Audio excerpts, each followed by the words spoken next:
Jaya Radha Madhava Kunja Bihari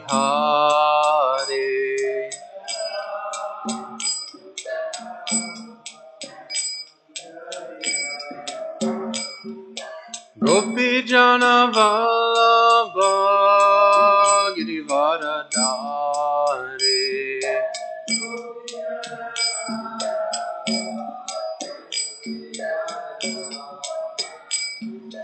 Gopi Jana Vallabha Girivara Dhari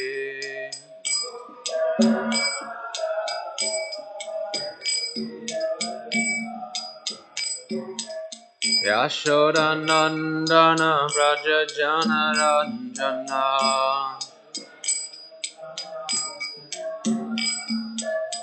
Yashoda Nandana Braja Jana Ranjana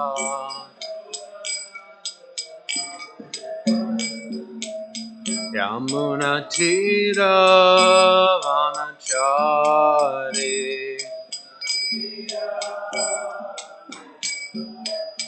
Yamuna Tira Vanachari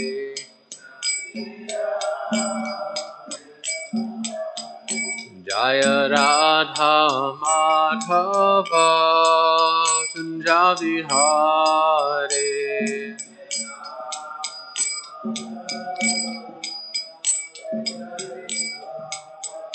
Jaya Radha Madhava Kunja Vihari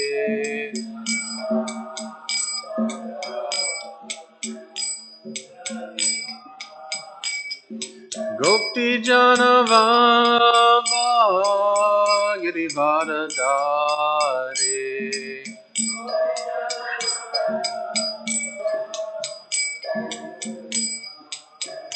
Jaya Gopi Jana Vallabha Girivara Dhari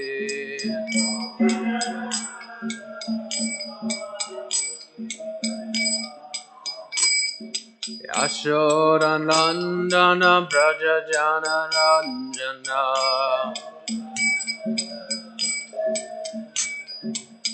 Yashoda Nandana Braja Jana Ranjana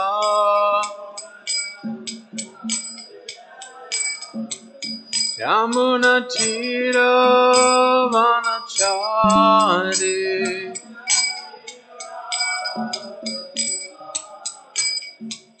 Yamuna Tira Vanachari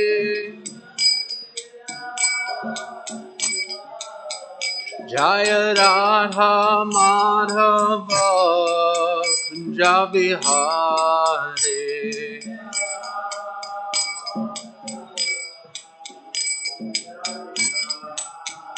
Jaya Radha Madhava Kunja Vihari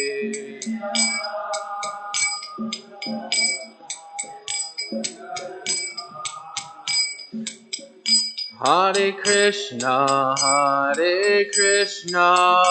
Krishna Krishna Hare Hare Hare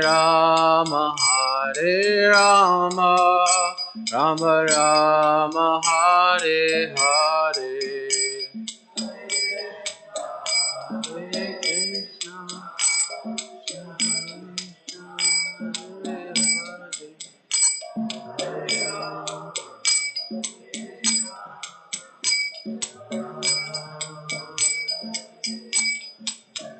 Hare Krishna Hare Krishna Krishna Krishna Hare Hare Hare Rama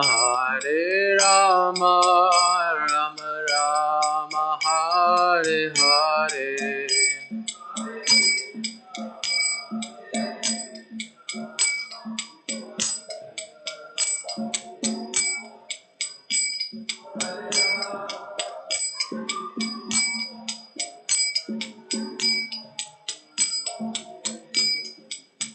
Hare Krishna,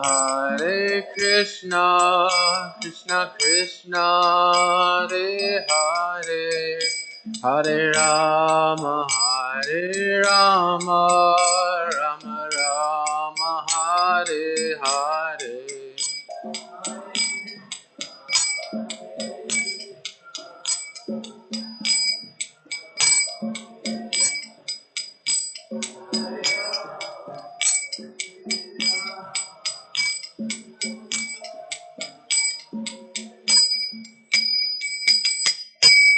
Jayam Vishnupad Paramahamsa Paribrajakacharya Astotra Shata Shri Srimad A.C. Bhaktivedanta Swami Srila Prabhupada Ki Jai Grantaraj Srimad Bhagavatam Ki Jai Anantakoti Vaishnava Vrinda Ki Jai.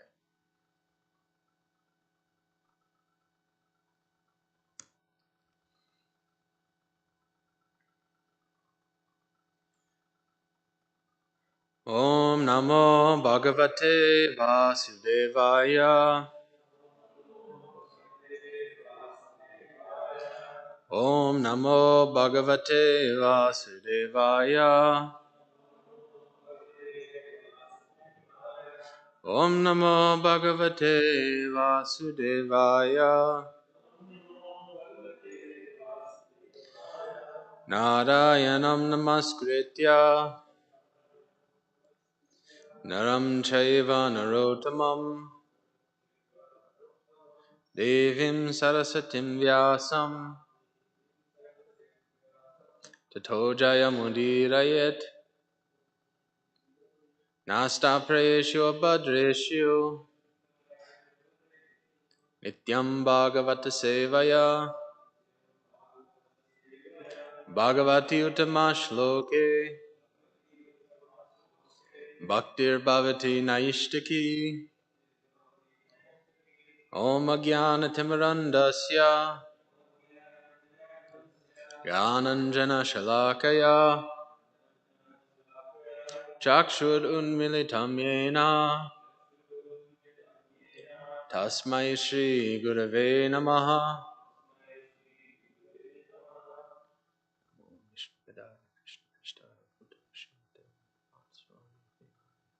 Namo Vishnu Padaya Krishna Prasthaya Bhutale Srimati Bhakti Vedanta Swami Iti Namine Namaste Saraswati Deve Gauravani Pacharine Nirvisesha Shanivali Pasya Pradesh Tarini Mukam Karoti Vachalam Pangulangayate Girimiyat Kripatamaham Vande Shri Gurundina Tarinam Paramananda Madhavam Shri Chaitanya Isharam.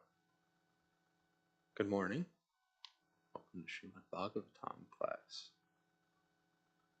Reading from 10th Canto, 69th chapter, verse 44.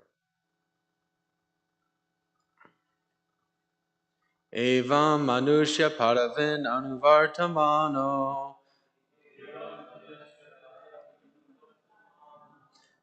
Narayano Kila Bhavaya Grita Sakti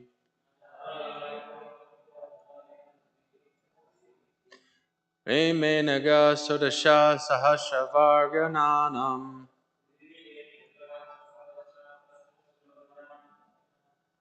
Savrida Sahrida Nirika Shana Hasha Justaha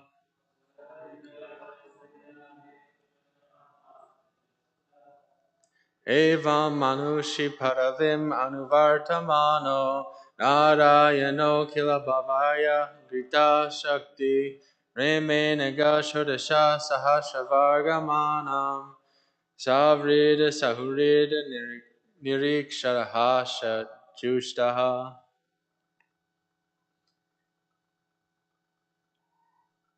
Evam Manushya Paravim Anuvartamano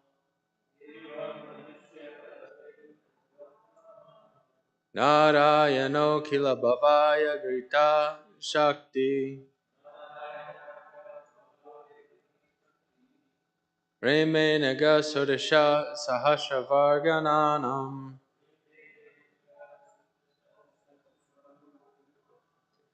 Savirda Sahurida Nirikshana hashta jushtaha.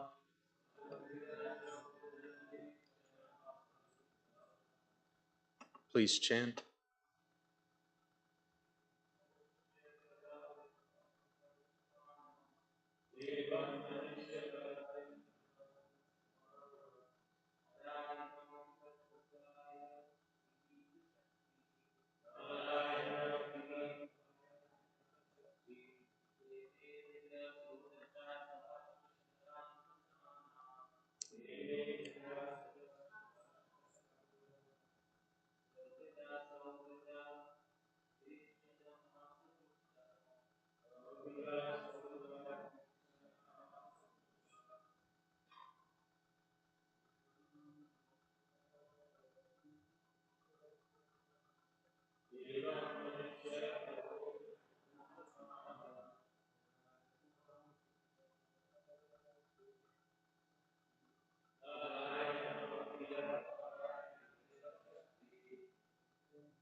Evam, thus, Manushya, of human beings, Padavim, the path, Anuvartamanaha, following, Narayanaha, the Supreme Lord Narayan, Akila, of everyone, Bhavaya, for the welfare, Grihita, having manifested, Shakti, his potencies, Reme, he enjoyed, Anga, my dear King Parikshit, Shodasha, 16, Sahasra, 1,000, Vara, most excellent, Angananam, of women, Savrida, shy, Sauhrida, and affectionate, Nirikshana, by the glances, Hasha, and laughter, Justaha, satisfied.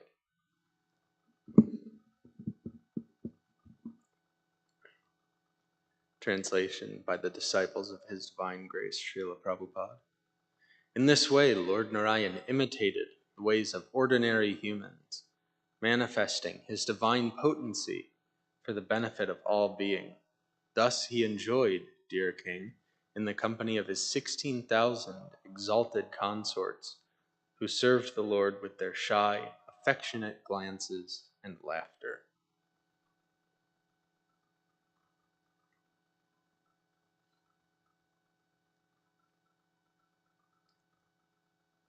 There is no purport given by the BBT scholars to this verse. However, Sridhar Swami comments, the pastimes of Sri Krishna witnessed by Narada are summed up in the verse beginning, Evam. He who has assumed his potencies, his various personal forms for the creation, bhavya, udbhavayaya, of everything, satisfied by the glances which were shy and affectionate, and also by the smiles. And Srila Vishwanath Chakravarti Thakur also comments, but why would the Lord have any faith in economic development and so on? This is answered by the verse beginning Evam. Why does he imitate the ways of human beings? This is answered by the statement that his human-like activities, meant for the benefit of all, are happily remembered by human beings. That is to say, that by making them remember such pastimes he has performed, he stops their continuation in the cycle of material existence.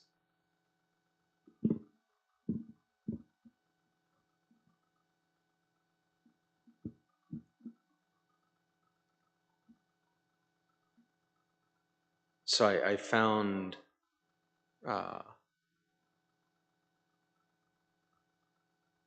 this commentary continues. But what business does he have in stopping their material existence? That is answered by stating, he who has assumed his potency, namely his potency of mercy.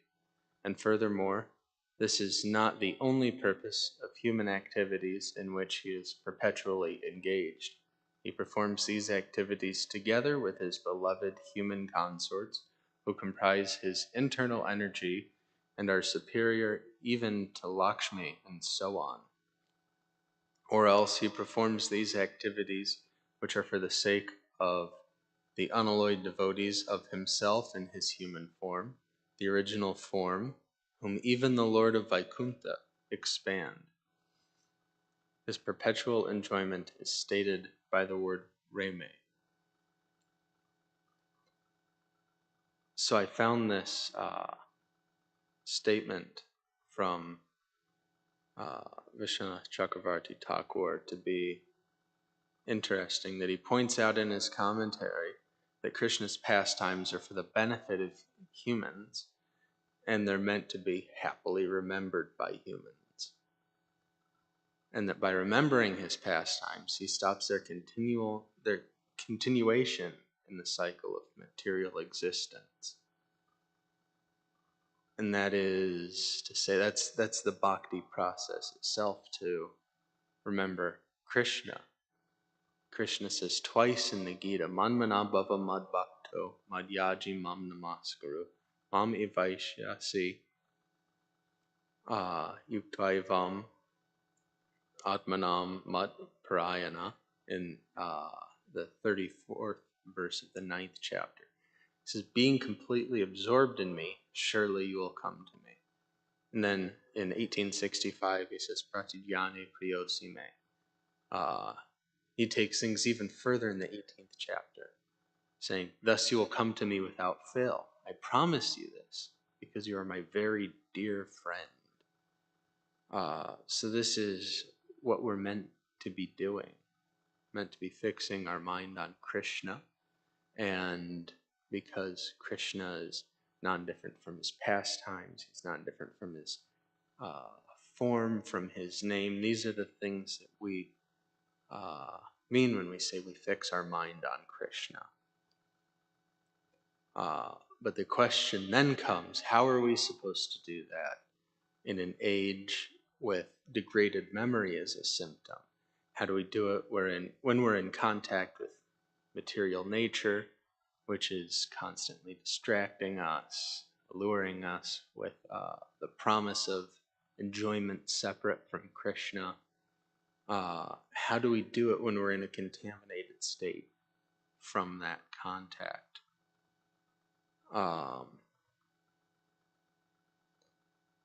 So in the Chaitanya Charitamrita, where so many souls are just wandering in this universe, but by the mercy of Krishna and Guru, the most fortunate living entity gets Bhakti Lata Bij, the seed of the creeper of devotional service. So we're all just kind of floating around,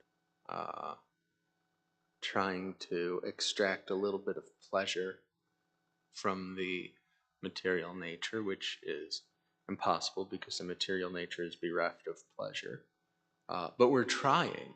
We're trying to enjoy independently from Krishna. And we're getting varying levels of what we think is success. Some people are very materially fortunate, and they seem to be enjoying very nicely. They might have a lot of money or a lot of stuff or a lot of connections with people. Whatever it is, they might eat a lot of nice food, and one might think, with unrefined senses, one might think, oh, this person is actually enjoying. But we can see that that enjoyment's only temporary, and it doesn't go very far, and it's got repercussions. And what we're really looking for is enjoyment without repercussions. So if you eat too much, then you get fat. And if you take too many intoxicants, then you enter into a horrible condition of life and you die. And so many other problems with trying to enjoy. You get too much money and somebody kills you for your money. It's not easy enjoying in the material world. We try to do what we can, but it's not easy, and we don't really get much enjoyment out of it. It's a blood from a turnip situation. Is anyone familiar with this expression? Blood from a turnip.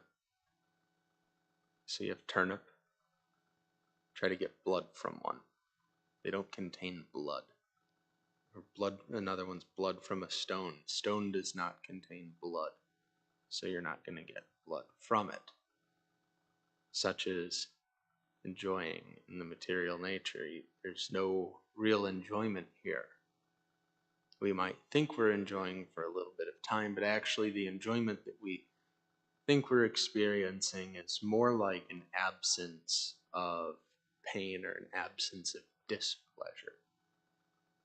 And I'm sure we've all practically experienced this in one way or another, that whatever we're trying to do to get enjoyment isn't really working. So we have to do more of it. We have to do more of it. And it's just not quite enough. Even if we set something aside as this is going to be the ultimate enjoyment, and then I'll get this and I'll be happy, or I'll do this and I'll be happy. I'll have this person, then I'll be happy. The and then never comes. It's waiting for another shoe to drop, and that shoe doesn't even exist. But some people are fortunate and they get Bhakti Lata Bij. And there's, in relation to this, there's a nice little Prabhupada pastime with the disciples. And they were asking Prabhupada, so, when we're on book distribution, and, we'll meet somebody, and they seem like they're really favorable, and they won't take a book, even though everything I say they agree to, and this, that, and the other. And then somebody else will come along, and they might even seem like antithetic to everything we're saying, or, they're otherwise just not somebody who's interested, but they take a book. Why is that, Prabhupada? Why do some people take books that it seems like they shouldn't or wouldn't, and why do other people not take books when this is what they're obviously looking for? And Prabhupada said something to the effect of, there's no cause for causeless mercy, so stop trying to figure it out. There's no cause for causeless mercy. So everybody in this room has somehow ended up with a little bit of causeless mercy to get here. It wasn't accidental in any way, shape, or form. It was something divine that we hear the message of Krishna and we're open and receptive to it. This isn't a normal thing in this age that people hear about Krishna and become attracted. It's not even a normal thing to hear about Krishna in this age. But even then, we can hear, and it can go in one ear and out the other. It doesn't always stick with everybody. And we see that there's people that come for one reason or another, and they say, oh, this is all very nice.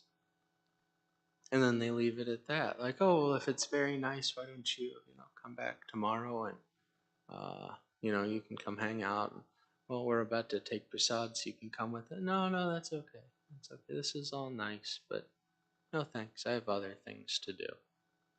But it's very nice. Yeah, but I have other things to do. Or you have to go do this, or, for whatever reason, they're here, but they're not here. And that's, that's the causeless mercy that causelessly doesn't go to everybody. That's why it says the most fortunate living entity gets Bhakti Lata Beach. Not every living entity, but the most fortunate ones. So, despite, as devotees, despite we might not be the richest or the most materially opulent or successful, or the healthiest or the best looking individuals, but we are the most fortunate in that regard. And if we're the most fortunate in that regard, then nothing else particularly matters. For the devotee, everything material is just kind of there. It's not something we strive for or want. If we have it, okay, that's fine. We're going to use it for Krishna. If we don't, okay, that's fine. We're going to use what we do have for Krishna.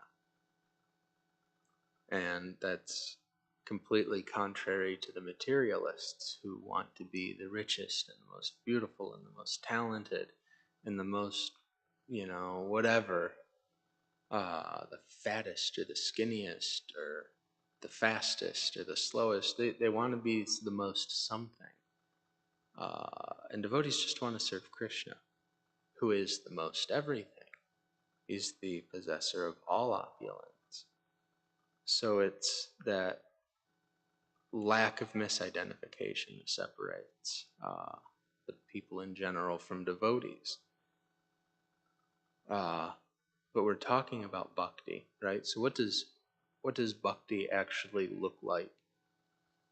We're given some nice clues in the Chaitanya Charitamrita. Bhakti, or devotional service, means engaging all our senses in the service of the Lord, the Supreme Personality of Godhead, the Master of all the senses. When the spirit soul renders service unto the Supreme, there are two side effects.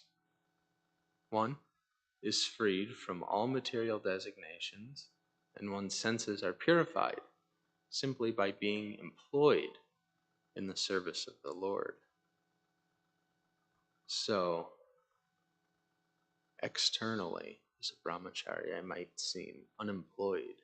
The government might list me in that way, but actually, I'm supposed to be employed in the service of the Lord. So I do have a job, Mom. This is what we're all meant to be doing, is engaging our senses in Krishna's service. That's why in the Gita, Krishna says, Mad Bhakto Yajian Namaskuru. Become his devotee, worship him, offer obeisances, not just manmana to think of him, but we have other things to be doing along with thinking of Krishna.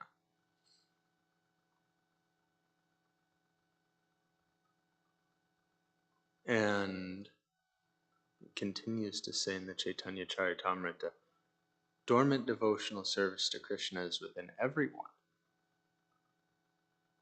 Simply by associating with devotees and hearing their good instructions and chanting Hare Krishna mantra, dormant love for Krishna is awakened. In this way, one acquires the seed of devotional service. So, everybody has the opportunity, but not everybody's going to get the causeless mercy. It's there, but it's not necessarily awake for everybody. And it won't become awake for everybody, because in this age, for the vast majority of people, that inclination for bhakti, which is inherent, is very, very covered. So even in coming in contact with devotees and hearing Hare Krishna Mahamantra, it might take a little bit more than just brief association or a lot of association for that seed, for that spark to manifest. You know, if there's a seed under the soil and it's very, very deep, and only a little bit of water is put over the seed, then nothing is going to happen, because there's not enough to permeate the thick covering over the seed. But if that seed is introduced to lots of water and the soil becomes saturated, then the seed can begin to sprout and fructify. And that is why we have to maintain association. It's one of the reasons why we have to maintain association with devotees, so that we can be constantly hearing Krishna's name, his fame, his pastimes, his glories, his qualities, etc. Because that's going to help us get a little bit closer to that state of thinking about Krishna all the time. And that means we have to be engaging in devotional service. But what does it mean to engage in devotional service? In the 7th canto, Prahlad offers 9 processes. And we all know those, right? Somebody? 9 processes.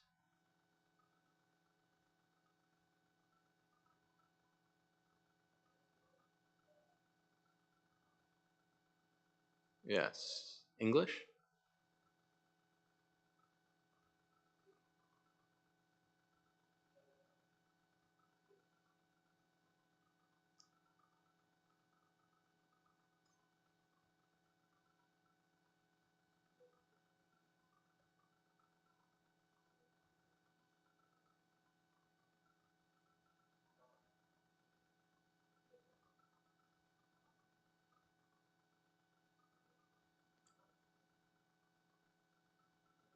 Six out of 3. 6 out of 3, that's not bad. Smaranam, remembering. Vadanam, offering prayers. And Sakyam, becoming the best friend, is how it's described in the word for word. So we have these 9 processes. And particularly in Kali Yuga, the important ones are Shravanam and Kirtanam. That's the beginning, middle, and end of devotional services, hearing and chanting. In Rupa Goswami's Nectar of Instruction, tells us that the holy name, character, pastimes, and activities of Krishna are all transcendently sweet like sugar candy. However, the tongue of one afflicted by jaundice can't taste anything sweet. Actually, I've been told, at least, I've never had jaundice, but I've been told if you have jaundice, even pure sugar tastes very bitter.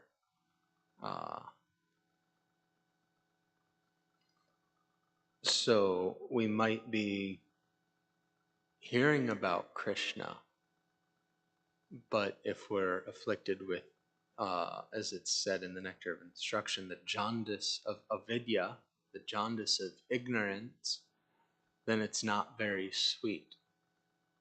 And we can practically see the difference of somebody who is in a jaundiced state and who isn't. During Janmashtami, excuse me, Srila Prabhupada would always do Krishna book readings till midnight. And all the devotees would be seated, and Prabhupada would be seated, and somebody would be reading.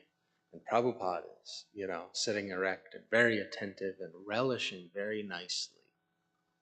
And it's described by one devotee that you can kind of see the head swaying. And there was even sannyasis in the crowd sitting with their dandas, and you could watch the dandas start to sway back and forth and would fall over as the sannyasis fell asleep. And all of the other devotees were also very much struggling with staying awake. But Srila Prabhupada can just go on hearing Krishna book. And go on hearing Krishna book. And he's, significantly older than anybody else in the room. So you would think he would be the one that's falling asleep first. But no, because he's a pure devotee, he's hearing, he's relishing. Practically he's taking part in the pastimes that he's hearing. So he doesn't become tired. But everybody else who isn't on that pure devotional platform is suffering from being very tired. So this is the difference between somebody who is jaundiced and somebody who isn't. That if we, Maharaj Parikshit heard Bhagavatam for 7 days. And, if this class goes for more than an hour, everybody might become a little inattentive because Uttamasloka is just going on. But Maharaj Parikshit sat for the last 7 days of his life and attentively heard Bhagavatam. This is a particular symptom of Kali Yuga. But what can we do about that state? How do we regain the sweetness?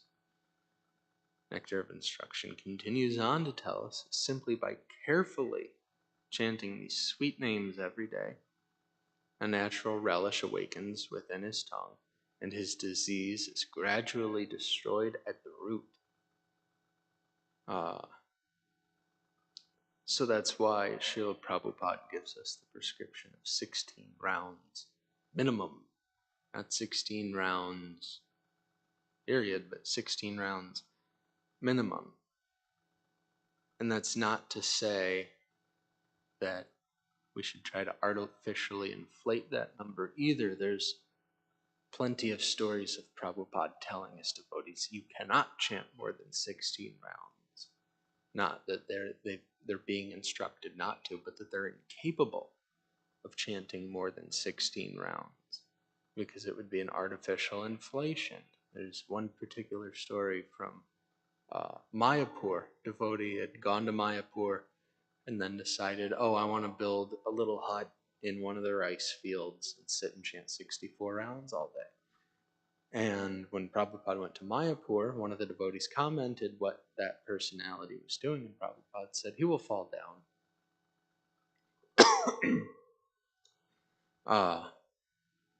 This is because we can't do things artificially. If you're not on the level to do those things, then you shouldn't do those things.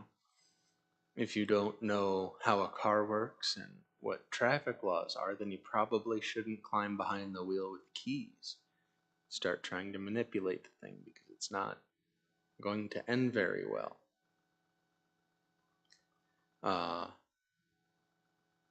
So we can, chant to our prescription, and that will begin the process. And we're also given other ways of trying to move out of this conditioned jaundice state by regular attendance in classes on the Bhagavatam, and by rendering service to the pure devotee. All that is troublesome to the heart is almost completely destroyed, and loving service unto the personality of Godhead, who is praised with transcendental songs, is established in the heart as an irrevocable fact. So being in this class and hearing Bhagavatam classes, even more so if you listen to Srila Prabhupada's classes and hear from a pure devotee, that's even more powerful, obviously, than hearing from somebody like myself, who's clearly not a pure devotee. But even just being in that association of the Bhagavatam, because Sanatana Goswami tells us in his prayers to the Srimad Bhagavatam, Bhagavatam is Krishna himself. So being in a Bhagavatam class with a devotee, not with a scholar necessarily, or with an impersonalist, but with a personalist devotee, we're getting, also nice association with Krishna. We're also helping to efface the soul's coverings, or get rid of the jaundiced state. And by eradicating these troublesome things and establishing bhakti, Rupa Goswami continues to tell us in the Nectar of Instruction, the essence of all advice is that one should utilize one's full time, 24 hours a day. One should reside in Vraja and serve Krishna under the guidance of devotees. One should follow in the footsteps of the Lord's beloved devotees, who are deeply attached to his service. And, we might not be engaging 24 hours a day yet. But we're trying, Japa takes a couple hours a day.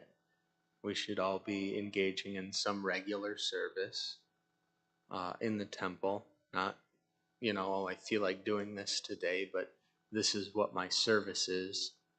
Every Wednesday at 3 I do this, and this, from there, then we can add a little bit more according to our time, place, and circumstance. But our goal should always be to eventually engage in 24 hours of service continually without stopping. And I'm very fortunate, Sevananda's very fortunate, we get to reside in this temple, which is one of Krishna's palaces. It's a part of the spiritual world. We might have a street address in Chicago. This temple is actually part the spiritual world. It's actually one of Krishna's palaces, just like the palaces we've just heard about Narada Muni visiting.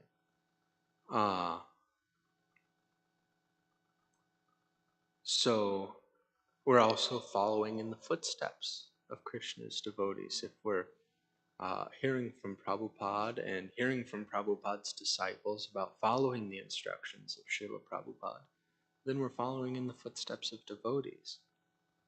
And the CC also tells us that sadhu sangha sarva shastrikaya, lava mantra sadhu sangha sarva siddha haya. The verdict of all revealed scriptures is that by even a moment's association with a pure devotee, one can attain all success.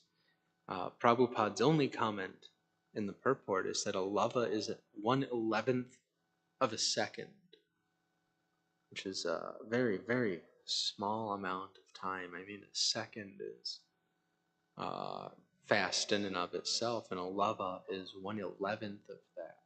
So just getting, and we can get Prabhupada's association, Mahabhagavat, pure devotee. We can get his association just by listening to his classes, by hearing about him, by following his instructions, by reading his books. He said, I will always be present in my books. So he's right there in the books. Just read the books for an 11th of a second. Everything in your life can change. It's such in the grand scheme of things, an 11th of a second is a negligible amount of time for pretty much everybody. A second is negligible for pretty much everybody. And, we're pretty liberal with how we spend our minutes and hours, a lot of us. So if we're regularly engaging, we're regularly hearing, chanting, or reading, we can really have something wonderful happen in our lives.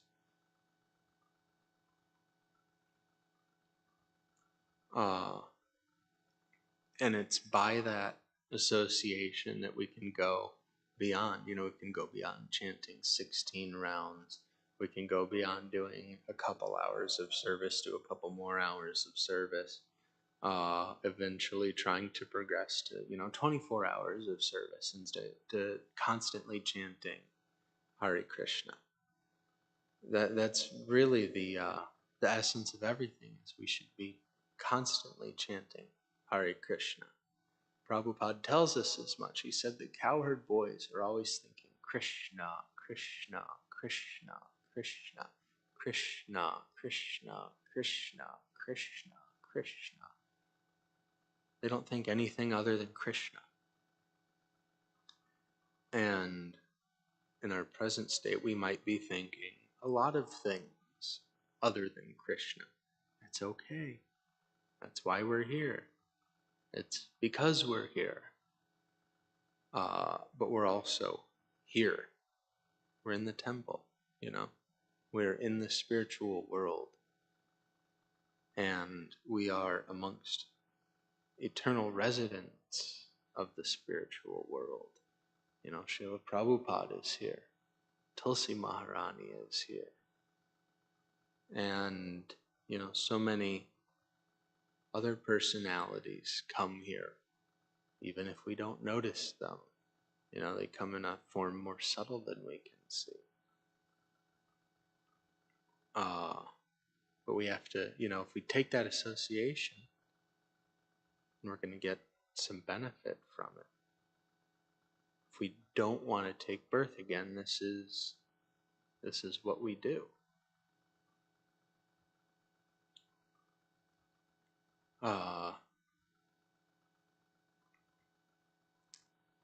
It's in the whole purpose of coming together and hearing and chanting and talking about Bhagavatam it's our process, one. But it's not just our process. Hearing the pastimes of Krishna it's both the process and the goal. It's the means and the end. To always be hearing about Krishna, always be thinking about Krishna, always wonder, what is Krishna doing now? Where is he? He must be doing something. I had a devotee share with me at the end of my last stay in Vrindavan that one thing they do when they're walking to and from the marketplace is they're thinking, where is Krishna? Maybe he's around this corner. Well, if he's over there, then what is he doing? Is he with Balaram? Do they have the cows? Maybe he's, stealing butter from somebody over in this direction. Or what if he's over there teasing the gopis? Or, what is Krishna doing right now? Because he's in Vrindavan and I'm in Vrindavan. And the only thing separating is my lack of Krishna consciousness. So if I can just think about where Krishna might be right now and what he's doing, then that starts to separate peel back open the curtain. And it's such a nice, it's a really powerful meditation. You're in Vrindavan and you're thinking, you might be over by Keshigat or something and thinking about Krishna's pastimes there, or even just walking in the streets wondering what Krishna might be doing because he is there. He's always doing something. This is the perfection of our meditation. Not that we should meditate on nothing. On book distribution, I meet a lot of people that say, "Oh, I'm into meditation," and their meditation usually consists of meditating on nothing, whether they're actually trying to meditate on nothing or they're meditating on, "Oh, I meditate on a candle," or "I meditate on the clouds." I always think about a stream, and any thought that comes, it's just a leaf on the stream, and it comes in, and it floats away, and then the next thought comes, and it floats away, and eventually the stream's gonna be clear. No, it's not. That stream never ends unless we can always think about Krishna. It still never ends if we're thinking about Krishna. But that's what the mind is supposed to do. That's why we can't get the mind to stop. Because we're supposed to be thinking about Krishna. We've just forgotten that. And we're trying to think of so many other things.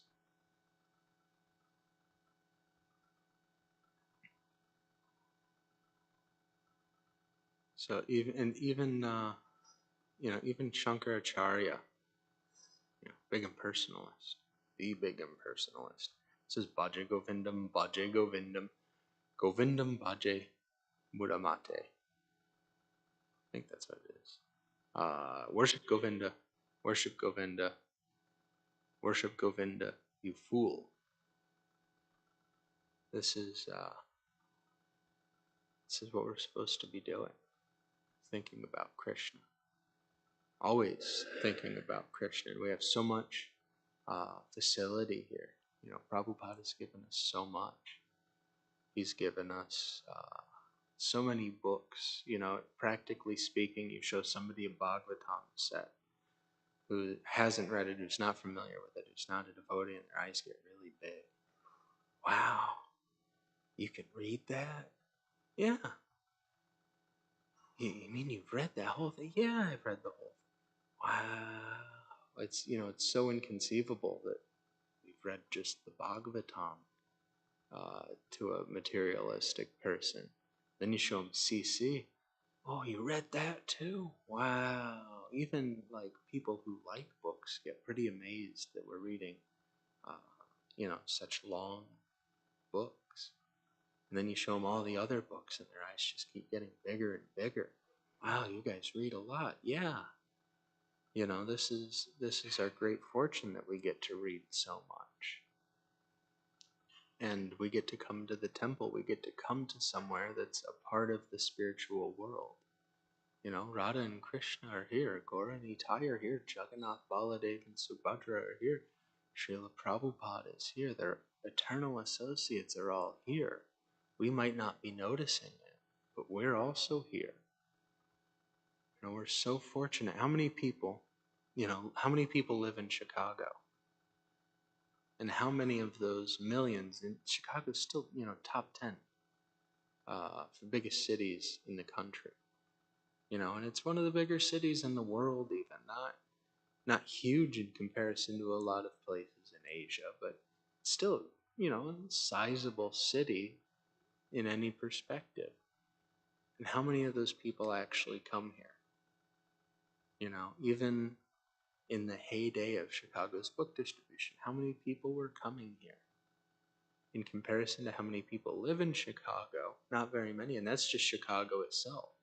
There's a whole metropolitan area with hundreds of thousands of people that don't get the mercy to come here. So how fortunate are we that we get to come here regularly? Not that we just get to come here either, but we get to do service. We get to engage in something completely transcendental. We get to hear about Krishna. We get to chant his names together. How fortunate are we?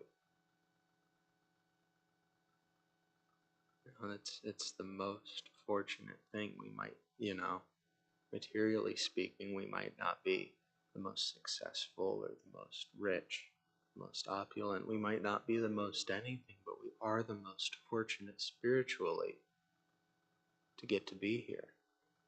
And as far as I can tell, having that fortune, the best thing that I can do is act on it. The best thing I can do is try to follow the bhakti process to hear Krishna's pastimes and eventually rejoin Krishna's pastimes. That seems to be the best thing I can think of, and I've tried to find the best thing. I've spent my whole life looking for the best thing. How fortunate to have actually found the best thing. I found a diamond in a pile of broken glass. So now to act on it. It's such an easy, joyful thing to act on it too. It's not easy to overcome my conditioning, but it gets a little bit easier every time we do it. So, with that, I've covered almost everything. I have a tendency to over-prepare. I get going down a rabbit hole, and it's really exciting, and there's so many nice verses that pertain to any topic you could think of. So I try to pack them all in, and then I run out of time. So here we are at 8:29. If we have any questions, we can take those, or comments, complaints, concerns, chastisements.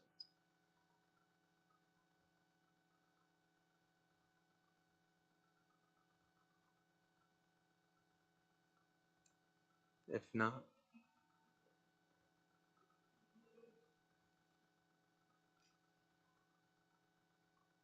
in this way, Lord Narayan imitated the ways of ordinary humans, manifesting his divine potencies for the benefit of all beings. Thus he enjoyed, dear king, in the company of his 16,000 exalted consorts, who served the Lord with their shy, affectionate glances and laughter.